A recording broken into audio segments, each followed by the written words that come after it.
Hi YouTube families, U4C Natural here, and I'm back with another video. So today we are talking about natural hair trends that I did and regret. So I've been natural for a long time, and in that time, I've seen a lot of trends come and go. In the beginning, I just really was trying to figure out my hair, so I kind of just went along with what everyone was saying on the internet, only to find out that it was a hot mess. So here are some of the things that I did, and hopefully these will help you out. So let's get right into it. So the first natural hair trend that I regret is deep conditioning overnight. So I know this is still popular, a lot of people still do this, but the idea with deep conditioning overnight is that, you're going to get more penetration into your hair, when in reality you're just more likely to get high growth fatigue. Deep conditioners and conditioners in general are designed to work a certain way. Your hair can only absorb but so much, and to increase the absorption you really need heat. Instead of deep conditioning overnight, what I do now is I deep condition with heat. It's way more effective. I know I'm not damaging my hair, and I can sleep comfortably.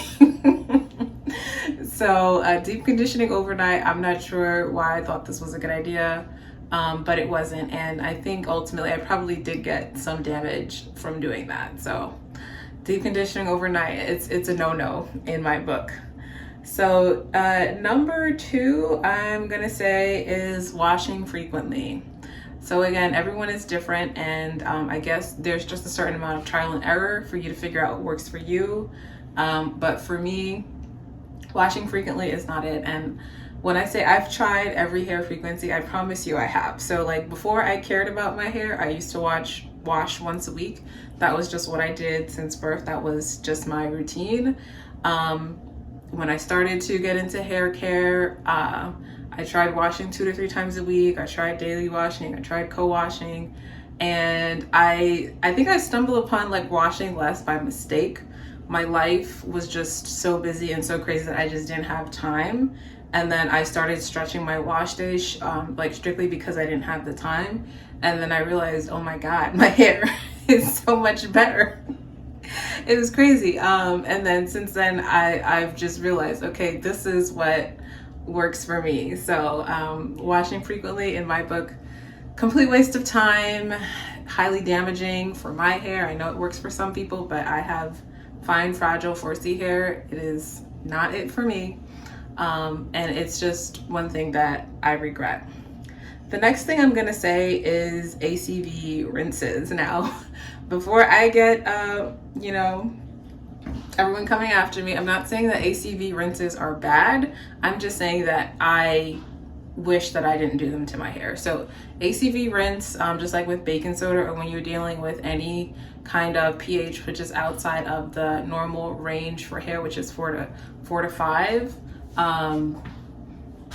you're at risk of damaging your hair. And I think I definitely did damage my hair with ACV rinses. This was really early on in my journey, and this is one of the few things that I realized, okay, this is not working for me. My hair became very brittle, it lost color, it was just parched. And I probably was, not getting my ratios right. And again, ACV is one of those things, if you don't measure it properly, if I were to ever do this again, I probably would use my pH meter or pH sticks to make sure that it's at the right pH. But yeah, it's one of the ways that you can really damage your hair. So, I just wish that I didn't do it. The next thing I'm gonna say is co-washing. So co-washing, and again, I know a lot of people still do this, but co-washing is not it for me. Co-washing ultimately just leads to product buildup. I need real shampoo to wash off the products of my hair. I have low porosity hair. I need real shampoo, and that just works better for me. Co-washing and washing frequently, it just didn't improve the health of my hair. And it's one of the things that I regret doing. If I could take it back, I would. The next thing is product hopping. So I used to be a really big product junkie, just always looking for the next best thing that would help my hair. And I've tried out so many products, most of them a complete waste of time. So now I've kind of narrowed it down to my staples. And now even if I don't love something, I try to at least use it to the halfway point, because I've learned that it's not so much about the products, but more about the technique. So, you know, thankfully, I think I've found some products that are pretty amazing, but if I try something out, I'm not crazy about it.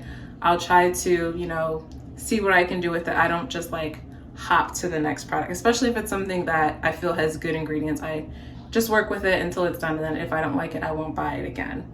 But product hopping, like if you change your products too much, first it gets very expensive, and second, it's gonna be really hard for you to know what works and what doesn't work on your hair, because you're constantly, you know, going back and forth between different things, so you really don't know what was effective and what wasn't effective. So product hopping is not something that I do anymore.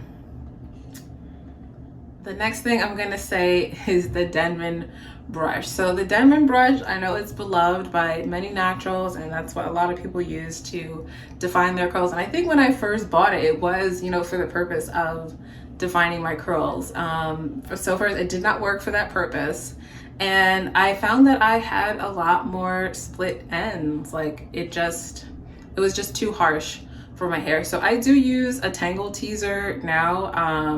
I find that to be gentler, although just because of my experience with the Denman, even with the tangle teaser, I try not to use it too often because I still have that.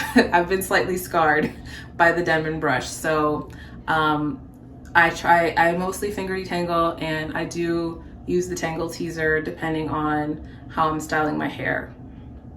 And the last thing I'm going to say is curling products. So in the beginning of my hair journey, you know, everyone that I saw on YouTube, they had, you know, curls popping everywhere. They had, you know, it was tight. Everything was dominated by like type through hair. It was very hard to find hair that looked like mine on YouTube. And I think it's still kind of hard. I mean, there are, you know, other like real 4C YouTubers, but I think they're just not as popular usually as the other channels.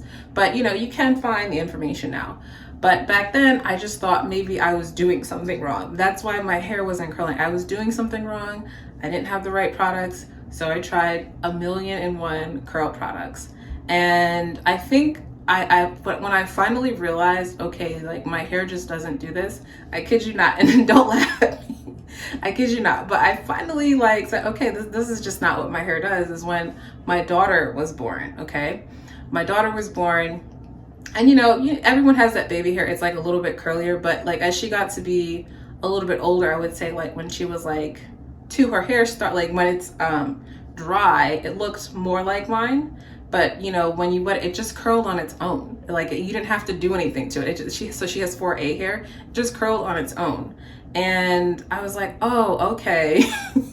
That's just how her hair is. And my hair just isn't this way, you know? And that's when I stopped, you know, looking for curl products and just learned, okay, this is what my hair does. It doesn't want to curl in any uniform pattern, and that's okay. This is just how my hair is. And that was a major revelation for me. So I wish that I didn't spend so much time trying to define my curls and trying to find products, you know, and those curl products are expensive, you know, like Mrs. Jessie's and all that. Like, you know, I'm happy for the people that it works for, but it didn't work for me, and I wasted a lot of time and a lot of money. So if I want curl pattern, I use braid outs. I don't do twist outs as much anymore, but you know, I do rod sets, what have you, if I want a curl pattern in my hair. And that's just what it is. So those are my natural hair trends that I regret. I hope that you found this helpful.